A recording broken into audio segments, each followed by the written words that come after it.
그 아래 뭐 물권적 청구권은 물권적 청구권을 한번 읽어만 보세요.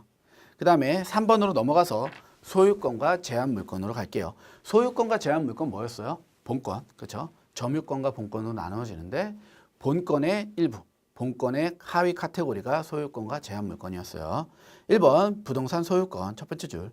부동산 소유권이란 법률 범위 내에서 부동산을 자유로이 사용, 수익, 처분할 수 있는 권리로서 타인의 부동산을 부분적, 일시적으로 지배하는 제한 물권과는 구분된다. 그러니까 이 소유권은 장기적으로 지배하는 거예요. 제한 물권은 일시적으로 지배하는 거고요.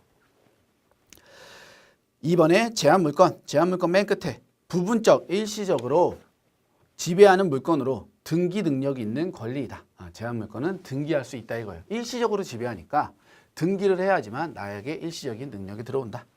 계속해서 제한 물권의 종류에는 용익 물권으로서 지상권, 지역권, 전세권과 담보 물권으로서 유치권, 질권, 저당권으로 구분되는데 부동산 물권에는 지상, 지역, 전세, 유치, 저당권 등이 있다. 여기도 하나만 정리해서 간단하게 적어두실 건데요. 이 물권 6가지 중에서 부동산 물권에는 어떤 게? 질권. 질권은 없음. 이렇게 적어두세요. 무슨 소리냐면 물권의 6가지, 용익 물권이나 담보 물권에 지상, 지역, 전세, 유치, 질권, 저당권 6가지 물권들이 존재하는데 그 중에서도 부동산에서는 뭐만? 지상권, 지역권, 전세권, 유치권, 저당권만 가능하니까 뭐를 못한다? 질권 설정이 안 된다. 이렇게 보시면 되겠죠. 그래서 질권 제외 이렇게 하나 적어두시면 따로 얘를 외우거나 그럴 필요 없어요. 빠지는 거 하나만 아시면 되니까. 그러면 하나하나의 내용들을 좀 보도록 하겠습니다. 1번에 지상권. 지상권은요, 첫 번째 줄 타인의 토지 위에 건물, 기타의 공작물이나 수목을 소유하기 위하여 그 토지를 사용할 수 있는 물건이다. 이 지상권이 없으면 예를 들어서 땅 위에다가 나무 심어놨단 말이에요. 그럼 갑자기 땅 주인이 나타나서 너 나가 이거예요. 땅 위에다가 건물 지어놨어요. 땅 주인이 나타나서 너 나가 이럴 수 있다는 거예요. 왜? 내 땅 위에다 지었잖아. 그러니까 그런 걸 막기 위해서 뭘 만들었다? 지상권이라는 권리를 만들었다.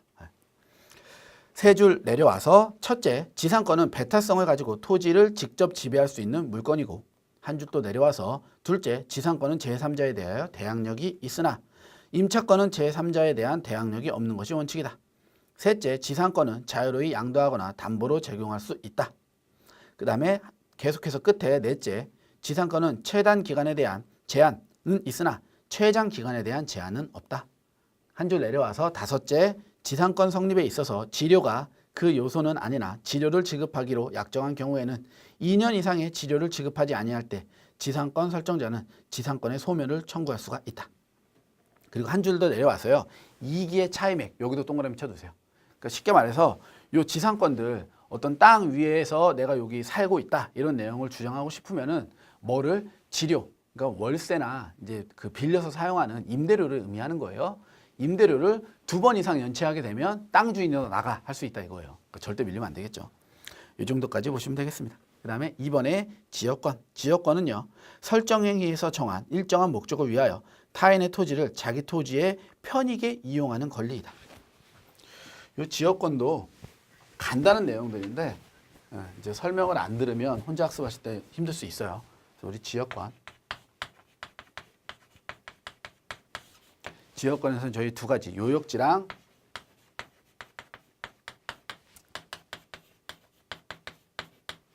승역지로 구분을 하는데요. 요역지는 일단 승역지는 기본적으로 얘가 이용되어지는 토지고요. 이 요역지가 이용하는 토지예요. 이제 개념을 어떤 개념으로 보냐면 예를 들어서 여기가 A가 갖고 있는 땅이고 여기가 B가 가지고 있는 땅이에요. 근데 어떻게? 도로가 여기에 도로가 있어요. 그리고 이 옆에는 다 강이 흘러요. 이렇게 강이 흘러요. 그럼 이 A 입장에서는 이 도로를 접해서 즉 이 땅에서 밖으로 나가기 위해서는 반드시 어디를? 요 B가 갖고 있는 요만큼의 땅을 지나서 가야지만 도로로 접할 수가 있겠죠. 그럼 이때 A가 뭐가 된다? A가 요역지가 되고 B가 승역지가 된다 이거예요. 이용되어지는 토지, 얘는 이용하는 토지. B가 없다면 A는 B가 만약에 너 못 나가 이래서 막아버리면 A에 있는 사람도 여기서 평생 살아야 되겠죠. 이런 거를 막기 위해서 생긴 게 뭐다? 지금 보고 있는 지역권이 된다. 됐나요? 그 다음에 그 지역권 위에서 4줄 내려오시면 요역지는 반드시 1필지 토지이어야 하나. 요역지. 얘는 반드시 1필지가 돼야 돼요. 그러니까 일정 규모를 갖춰야 되지만 승역지는 토지의 일부여도 된다. 승역지 지나가는 길만큼만 있으면 된다 이거예요. 다 있을 필요는 없다. 그래서 요 정도 보시면 지역권까지 정리. 그 다음에 전세권. 다 아시죠? 전세권이란 전세금을 지급하고 타인의 부동산을 점유하여 그 용도에 따라 사용, 수익하는 물건이다. 531페이지로 오셔서요. 위에서 5번째 줄. 원칙적으로 전세권 설정자의 동의 없이 양도, 임대, 전전세 등을 할 수가 있다. 여기 동그라미 좀 치세요. 원칙적으로는 전전세가 가능해요. 근데 전전세 하려면 누구? 주인의 동의를 받아야 되죠. 근데 주인이 동의를 안 해주니까 전전세는 거의 불가능하다라고 볼 수 있겠네요. 그 다음에 4번에 유치권. 유치권은요. 타인의 물건이나 유가증권을 점유한 자가 그 물건이나 유가증권에 관하여 생긴 채권이 변제기에 있는 경우에 그 채권을 변제받을 때까지 그 물건이나 유가증권을 유치할 수 있는 권리로서 법정 담보 물건을 의미한다. 유치권 이런 거예요. 내가 예를 들어서 이 어떤 집에 살고 있어요. 근데 이 건물주가 뭐 파산을 한다든가 부도가 나서 이제 이 집을 나에게 그 내가 들어간 전세 보증금을 돌려줄 수 없게 된 거죠. 그럼 이제 이 집에서 나가는 게 아니라 전세 보증금 줄 때까지 나 못 나가. 그리고 이제 집에서 버티는 거예요. 그럼 이제 내보낼 수가 없다는 게 바로 이 유치권 관련 내용들이죠. 그러니까 담보처럼 그 물건을 잡고 있는 거예요. 그 다음에 5번에 저당권. 저당권이란 채무자 또는 제3자가 채권을 담보로 제공한 부동산을 담보 제공자의 사용 수익에 맡겨두면서 채무 변제가 없는 경우 그 부동산의 가격으로부터 다른 채권자보다 우선하여 변제받을 수 있는 권리가 된다. 그래서 이제 은행에서 대출 받으면 근저당 설정 뭐 이런 걸 하죠. 그때 이제 은행이 저당권을 거는 거예요. 그래서 집주인이 너 대출 못 갚아? 팔아갖고 내 돈 먼저 가져갈 거야. 이렇게 해서 설정하는 게 저당권이 되겠다. 여기서도 보시면 부동산의 물건에서는 뭐가 빠져 있다? 질권이 빠져 있다. 한 번 더 보시면 돼요. 5가지 권리에 대해서 정리했으니까 나머지 내용들 뭐 거의 읽어보면 크게 까다롭지 않고요. 지상권, 이게 차임이 넘어가면 내보낼 수 있다. 그죠? 그리고 지역권에서 요역지와 승역지, 요 개념 정도. 그리고 전세권에서 전전세도 가능하다. 뭐 이 정도 내용만 알고 계시면 나머지는 그냥 크게 어려운 내용들이 아니니까 충분히 이해를 통해서 가능하실 것 같습니다. 그 다음에 531페이지 하단에 비전형 담보제도. 얘는 2번째 줄. 가등기 담보는 채권을 담보할 목적 부동산에 대하여 대물 변제, 예약 또는 매매 예약을 하고 채무 불이행에 대비하여 소유권 이전 청구권 보존을 위한 가등기를 하는 방법을 말하고, 양도 담보는 채권을 담보할 목적으로 부동산의 소유권을 채권자에게 이전한 후 채무 불이행이 있는 경우에 그 목적물로 변제를 충당하고 채무를 이해한 경우에는 목적물을 반환하는 방법이다. 그러니까 양도 담보는 맡겨놨다가 돈 갚으면 다시 찾아오는 거. 전당포 같은 개념이에요. 그리고 가등기는 얘가 나한테 안 갚을 줄 모르니까 가등기를 해놓다 이거죠. 가등기를 했는데 진짜 안 갚아요. 그럼 걔를 본등기로 바꿔서 이 등기를 내가 가져와 버리는 거예요. 권리를. 이러한 것들이 비전형 담보 제도들이다. 보시면 되겠습니다. 네, 계속해서 532페이지 부동산의 소유권과 공적 제한은요. 첫 번째 질문만 간단히 볼게요. 부동산 소유권 행사는 권리 남용의 법리에 의하여 제약을 받는 동시에 공공복리나 사회적 목표를 달성하기 위하여 법률에 의한 제한을 받는다. 그러니까 부동산 이제 땅 갖고 있는데 여기 국가에서 어떤 중요한 일을 하기 위해서 사용하겠다 그러면 법률적 제한을 받아서 강제로 뺏기는 것들, 그런 내용들이 부동산 소유권에 대한 공적인 제한이 가능하다. 이런 내용. 533페이지로 오셔서요. 위에서부터 7번째 줄 끝에 여기 별표 좀 쳐주세요. 국토의 계획 및 이용에 관한 법률. 얘가 이제 앞서 수많은 법률들이 있었는데 얘네들이 개정되고 변경되고 없어지고 바뀌고 해서 마지막으로 생긴 법률이에요. 국토의 계획 및 이용에 관한 법률을 제정하였고 동법은 국토의 계획적, 체계적인 이용을 통한 난개발 방지와 환경 친화적인 국토 이용 계획의 구축을 도모하기 위한 법률들이다.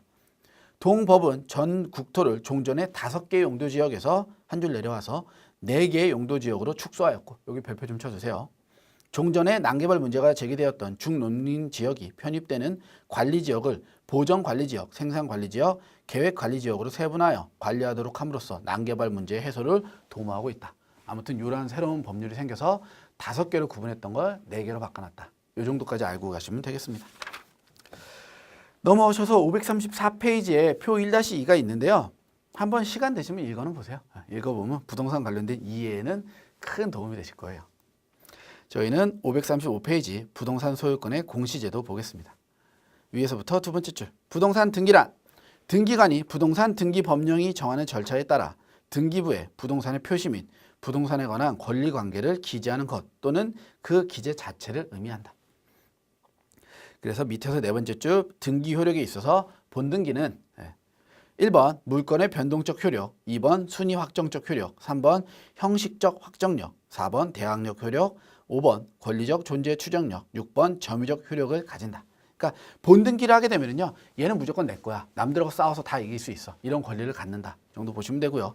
가등기는요, 실체 법상 요건이 불비할 때 권리를 설정, 이전, 변경, 소멸 청구권을 보존하기 위한 등기로서 본등기 전에 청구권 보존의 효력을 갖고 본등기 후에는 순위 보존적 효력을 갖는다. 쉽게 말해서 가등기를 해놓으면요, 나중에 본등기로 바꿀 수도 있고요. 본등기를 하기 전에 가등기를 해두면 이제 본등기도 등기를 여러 가지 할 수 있으니까 겹치겠죠. 본등기를 하는 사람들이 1번, 2번이 겹쳤다면 이 중에서 누가 가등기를 먼저 했냐에 따라서 본등기의 순서도 바뀔 수 있다 이런 거예요. 그러니까 가등기도 중요한 등기 요소 중에 하나가 되겠죠. 넘어가서 536페이지 부동산의 경제적 측면 보겠습니다. 두 번째 단락인데요. 위에서 두 번째 단락. 부동산 시장은 부동산의 특성 때문에 일반 재화 시장과는 다른 특성을 가진다에 별표 좀 쳐주세요. 부동산은 일반 재화 시장과 동일하다. 다 오답이에요. 이는 시장의 국지성, 거래의 비공개, 부동산 상품의 비표준화, 시장의 비조직, 수요 공급의 비조절성을 가진다. 앞서 봤던 자연적 특성과 연관된 내용들이 꽤나 많아요. 양 늘릴 수 없고, 그죠? 움직이지 못하고 이런 것들, 개별적으로 가치는 다 다르고 이런 내용들 자연적 특성과 많이 통해요. 첫째, 시장의 국지성, 부동성하고 연관성이 크겠죠. 시장의 국지성으로 이는 부동산의 지리적 위치의 고정성으로 인하여 생긴다. 부동성, 지리적 위치의 고정성. 그 다음에 둘째, 거래의 비공개성. 부동산이 이 거래할 때요, 이 거래 정보들을 겉으로 막 드러내지를 않아요. 잘. 뭐 여러 가지 이유들이 있는데 관행상 그래요. 왜 그러냐면 이제 좀 매매 단위가 크죠. 뭐 100만 원, 200만 원 주고 사기가 힘들어요. 요즘 들어서 서울에서는 뭐 몇 억을 줘야지 살 수 있죠. 이런 걸 내가 샀다고 하면 이제 부자라는 소문 나서 돈 빌려달랄까 봐. 뭐 여러 가지 이유가 있을 수 있지만 아무튼 비공개성이라는 게 있다. 그다음에 셋째, 부동산 상품은요, 비표준화성이에요. 개별성, 일문일가의 법칙이 적용되지 않으니까 주변 여건이 어떠냐에 따라서 여기 사는 사람들이 어떠냐에 따라서 또는 정부가 앞으로 향후 이 토지나 건물에 대한 계획이 어떻게 이루어지냐에 따라서도 가치가 다 틀려져요. 그러니까 표준화되기가 힘들다 이런 얘기가 되겠죠. 그 다음에 넷째가 시장의 비조직성이에요. 시장도 조직화되어 있지가 않고 537페이지에 오셔서 수요 공급의 비조절성, 그렇죠? 공급의 비탄력성, 부증성 기억하셔야 돼요. 그래서 마지막 단락, 그러니까 위에서부터 537페이지 위에서 다섯 번째 줄, 이 밖에 일반 시장에 비해 매매 기간이 장기적이며 별표, 법적 규제가 과다하며 별표, 부동산 금융에 영향을 많이 받는 특징이 있다. 이것들 같이 이제 연결해서 보셔야 돼요. 이런 다섯 가지 특성 플러스 부동산은 기본적으로 투자하면 장기 투자를 하는 내용들, 그리고 법적인 규제가 매우 많고 까다로워요. 여기서 법적인 규제들은요, 대출과 관련된 내용들도 법적인 규제고요. 사고 팔고 할 때 내용들도 법적인 규제예요. 그 다음에 2번 부동산 시장의 가격 형성은 한번 쭉 읽어보세요. 네, 읽어만 보시면 되고 저희는 538페이지로 넘어오겠습니다.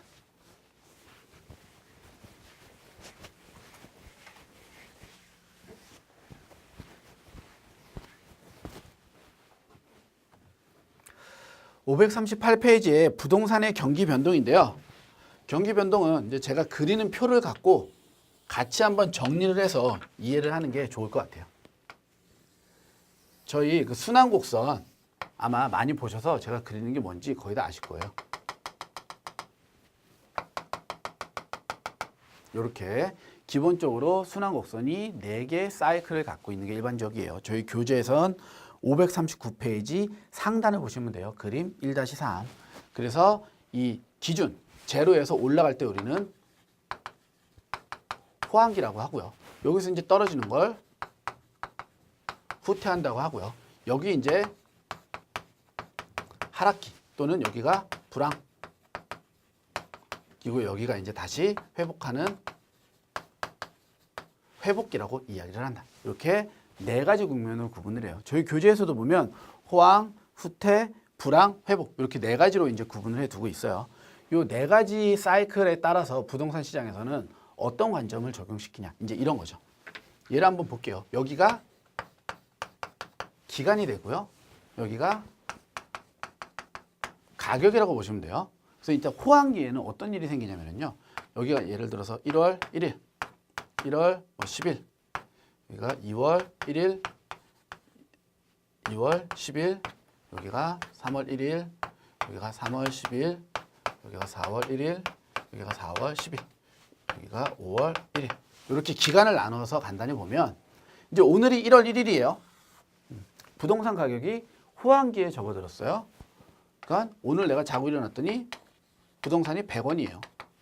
기분 좋아요. 원래 0원이었는데 100원 올랐어요. 그리고 열흘 있다가 다시 가격을 한번 물어보니까 100원이 150원이 됐어요. 엄청 기분이 좋죠. 그럼 이제 이때 부동산을 갖고 있는 보유자 입장에서예요. 자고 일어나니까 계속 가격이 뛰어? 그럼 이제 어떤 생각을 해요? 이제 1월 10일 날, 다음 날인 1월 11일에 이날 내가 나 이 부동산 팔아볼까? 라는 생각을 한단 말이에요. 그럼 내가 팔고자 하는 가격은 최소한 어디보다는 더 받으려고 해요. 그 전날에, 그렇죠? 바로 전에 있었던 사례 가격인 150원보다는 더 받고 싶어요. 왜? 계속 오르고 있으니까. 이제 이게 가격 결정 요인들이에요. 호황기에서는요, 전일 가격, 과거의 사례 가격은요, 하한선이 돼요. 무조건 얘보다 더 받고 싶으니까. 호황기에서는 전일 사례 가격은 무조건 하한선. 왜? 여기도 이제 아마 해보면 155원 더 올라갈 거니까요. 그리고 이때는 이 누가 중요해요? 매도자가 매우 중요하죠. 매도자 중심. 왜 그럴까요? 계속 가격 오르니까 너도 나도 사고 싶고 팔려는 사람 거의 없겠죠. 왜? 자고 일어나면 계속 오르는데 누가 팔아요? 그래서 매도자가 중심이고 과거 가격은 하한선이 된다. 하한선이 된다. 이 정도 정리해 두시면 되고 그 다음에 부동산이 이 정점을 찍어요. 2월 1일에 정점을 찍고 시간이 지나니까 조금씩 떨어지기 시작해요. 그러니까는 2월 1일에 정점이 200원이라는 정점을 찍었다가 열흘 자고 일어나서 보니까 다시 얘가 100원이 된 거예요. 그럼 이제 부동산을 갖고 있는 사람 입장에서 어떤 생각을 하냐면 가격이 좀 떨어지네 라는 생각을 해요. 그래서 2월 11일에 부동산 갖다 팔을까? 라고 생각을 한다고요. 그래도 이 사람은 어떤 생각을 하냐면 아직은 시장이 죽지는 않았어. 시장이 살아있어. 이런 생각을 하겠죠. 그러니까 과거 사례 가격을 뭘로 본다? 기준 가격으로 본다. 무슨 소리냐면 나 최소한 어제만큼은 받아야지. 100원은 받고 싶어 이거예요. 왜? 아직은 완전히 시장이 죽은 건 아니니까 100원 정도는 받았으면 좋겠는데 또는 뭘로? 상한선으로 본다. 100원보다 더 받기는 힘들 것 같고 100원 받으면 너무 잘 받는 거고 100원보다 살짝 낮아져도 나쁘진 않을 것 같아. 이런 내용들. 그 다음에 3월 1일이 돼서 이제 경기가 완전히 원래 0제로로 다시 돌아오고요. 그 다음에 하락이 시작을 해요. 또는 불안기가 시작을 하는 거죠. 그럼 3월 1일에 원래 0원이었던 게 3월 10일 되니까 마이너스 100원. 손해를 보기 시작을 해요. 손해를 보기 시작해요. 그럼 이때 사람들이 공포에 휩싸여요. 너도 나도 갖다 팔고 싶어요. 왜? 4월 10일 되면 마이너스 200원 떨어지니까. 그럼 이때도 마찬가지로 3월 11일에 부동산을 팔고 싶은 사람들은 뭐만 받으면 좋아요? 100원 빠진 가격에서라도 팔 수 있다면 나는 여한이 없겠어. 이런 거죠. 여기는 과거 가격이 상한선이 돼요. 100원 떨어진 것보다만 이만큼만 받을 수 있으면 난 더 이상 바라질 않아. 그리고 시장이 상승이 아니라 점점 최저점을 향해서 달려가니까 누가 중요해진다? 매수자가 중요해진다. 그래서 이때는 매수자를 중시하고요. 회복기 이제 똑같아요. 저점을 찍고 올라가니까 이때도 과거 가격은 얘는 하한선이 되기도 해요. 하한선이 되면서 아직은 올라가고 있기는 하지만 경기가 완전히 부동산 경기가 완전히 회복한 건 아니니까 하한선이 되면서 기준 가격이 되죠. 전일만큼만 받고 팔아도 괜찮을 것 같아. 이게 이제 과거 가격들이 어떤 영향을 미치냐에 대한 부동산 사이클 갖고 설명을 하는 내용들이에요. 이 부분은 지금 제가 설명드린 것 같고 한번 이해하시고 끝이에요. 이거 외우려면 또 엄청 혼동돼요. 교재에서 좀 정리하겠습니다. 538페이지 두 번째 단락. 이러한 부동산 경기 변동의 특징은 부동산 경기 주기는 약 18년 정도로 건축순환 기준으로 볼 때 일반 경기에 비해서 2배 정도 길다. 그러니까는 여기서부터 여기까지가 저는 임의적으로 쓰느냐고 5개월로 썼지만 이 한 번 사이클 다 도는 여기까지가 몇 년이 걸린다? 이 정도 기간이 걸린다. 그래서 건축순환을 갖고 일반 경기에 비해서 약 2배 정도 길다. 또한 부동산 경기는 일반 경기 변동에 비해 저점이 깊고 정점이 높다. 그러니까 얘가 부동산 경기가 이러면은요. 일반 경기는 제가 이제 흰색으로 그려볼게요. 이렇게 돼요. 일반 경기는. 저점은 더 깊고 정점도 더 높고 부동산이. 여기 흰색이 얘가 일반 경기.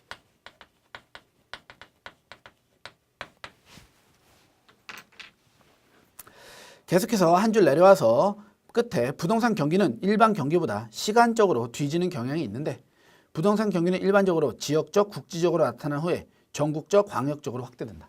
그러니까 이 부동산 건축 시장, 특히 이 강남 재건축 시장이 활발해져서 재건축 시장 중심으로 가격이 막 오르면 전국적으로 재건축 붐이 불어서 가격이 다 오르는 내용들. 그렇죠?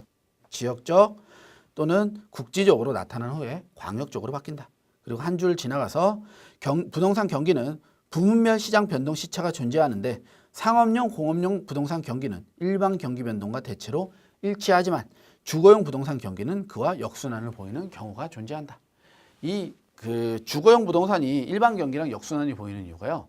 경기가 막 좋으면요, 그때 사람들이 집을 엄청 살려고 그래요.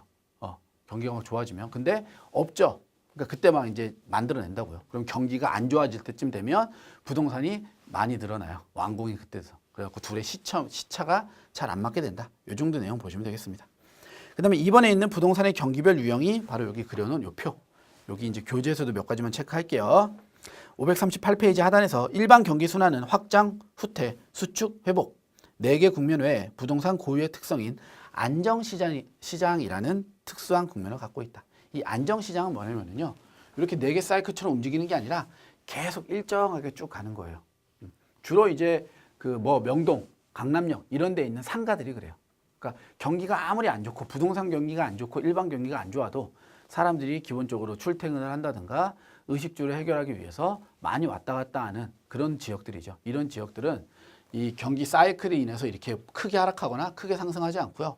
계속 일정한 수준을 유지한다. 이런 게 안정시장으로 보시면 되겠습니다. 539페이지 오셔서 1번의 하향시장 두 번째 줄 앞에 금리와 공실이 높아지고요. 과거 사례 가격은 새로운 가격의 상한선 그 다음에 한 줄 그 줄 맨 끝에 매수자 증시 여기에요. 매수자 증시 상한선이 되고요. 네. 그리고 이 금리와 공실이 높아진다. 그 다음에 회복 시장은요. 첫 번째 줄 맨 끝에 경기 회복은 개별 혹은 지역별로 회복되는 게 통상적이고 가격 하락이 중단되고 한 줄 내려서 맨 끝에 과거 사례 가격은 새로운 가격의 기준 가격이 되거나 하한선이 된다. 새로운 가격은 기준 가격이 되거나 하한선이 된다. 여기가 이 회복 시장. 그 다음에 상향 시장은요. 두 번째 줄 과거 사례 가격은 새로운 거래 가격의 하한선이 되며 부동산 전문가 활동에 있어서 매도자가 중시된다. 호황 상향 시장 하한선이 되고 매도자 중심. 그 다음에 후퇴 시장은 가격 상승이 하락 반전되고 그 다음 줄 끝에 금리는 높고 여유 자금이 부족해진다. 여기가 후퇴 시장. 그리고 안정 시장은요. 첫 번째 줄 부동산 시장만 지니고 있는 특수한 국면으로 시장이 안정되어 가고요. 한 줄 내려와서 불황에 강한 부동산, 즉 위치가 좋고 적정 규모의 주택 등이 대상이 된다. 그래서 과거 사례 가격은 새로이 신뢰할 수 있는 거래의 기준 가격이 된다. 가격이 떨어지지 않으니까 뭐 작년에 팔았던 가격, 어저께 팔았던 가격이 오늘의 가격이랑 거의 똑같겠구나. 이렇게 생각한다는 거죠. 넘어오셔서요. 540페이지. 부동산 경기의 측정 지표인데요. 맨 위에 부동산 경기의 측정은 단순 지표에 의존할 것이 아니라 건축의 양, 가격 변동, 거래량 3지표를 종합적으로 측정한 것이 가장 바람직하다. 이 정도까지 보시면 되겠습니다. 이렇게 해서 이제 챕터 1이 끝나요. 네. 저희 단원 정리 문제 간단히 봐볼게요. 2번 문제. 등기, 등록 공시 방법을 갖춤으로써 부동산에 준하여 취급하는 특정 동산이나 동산과 일치된 부동산 집단으로 광업재단 공장 20톤 이상의 선박, 항공기, 업, 임목을 무엇이라는가. 부동산의 원칙, 토지 및 그 정착물. 그런데 공시나 등록을 하게 되면 어떠한 것들? 이렇게 부동산은 아니지만 부동산으로 간주되는 게 있다고 했어요. 걔를 뭐라고 한다? 의제부동산이라고 한다. 그 다음에 3번. 부동산은 위치와 접근성에 따라 용도가 결정되고 위치에 따른 부동산의 이용은 그 부동산의 경제적 가치를 결정하는데 이러한 위치로서의 부동산의 개념과 밀접한 관계가 있는 부동산의 자연적 특성 네 가지 중에 뭐 부동성 그렇죠? 옮길 수 없다. 4번 부동산 경기 순환 국면 중 부동산 가격이 가벼운 상승을 하거나 안정되어 있는 시장으로 여기에 동그라미 쳐주세요. 이런 문구 나오면 무조건 뭐다? 안정시장이다. 넘어가서 542페이지 OX도 몇 개 볼게요. 7번 부동산 시장에서 일물일가의 법칙 뭐? 개별성 그죠? 저 뒤에 보니까 개별성 때문이다. 맞는 말. 8번 부동산은 물리적 비대체성이나 인문적 특성으로 인하여 경제적 대체가 이루어진다. 얘도 맞는 내용. 9번 부동산은 거래의 비공개성 때문에 정보 수집이 어렵고 정보 탐색에 많은 비용이 소모된다. 얘도 맞는 내용들이 되겠죠. 이 정도 보시면 되겠어요. 이렇게 해서 이번 시간은 챕터 1에서 부동산에 대한 기초 파트를 좀 진행을 했는데요. 기초에서 생각보다 많은 내용들을 봤어요. 근데 이 내용들이 이제 일부분은 처음 보는 내용들이 있고 이런 사이클 같은 내용들은 저희가 이제 경제나 투자 관련 과목들을 학습하시면서 다른 파트에서 충분히 보셨을 거예요. 그러니까 법률적 내용, 정의 부분 중심으로 해서 학습해 두시는 게 챕터 1을 학습하는 가장 좋은 방법인 것 같습니다. 네, 이번 시간은 여기서 마무리하고요. 다음 시간에 이어서 챕터 2, 부동산의 이해에서 찾아뵙도록 하겠습니다. 수고하셨습니다.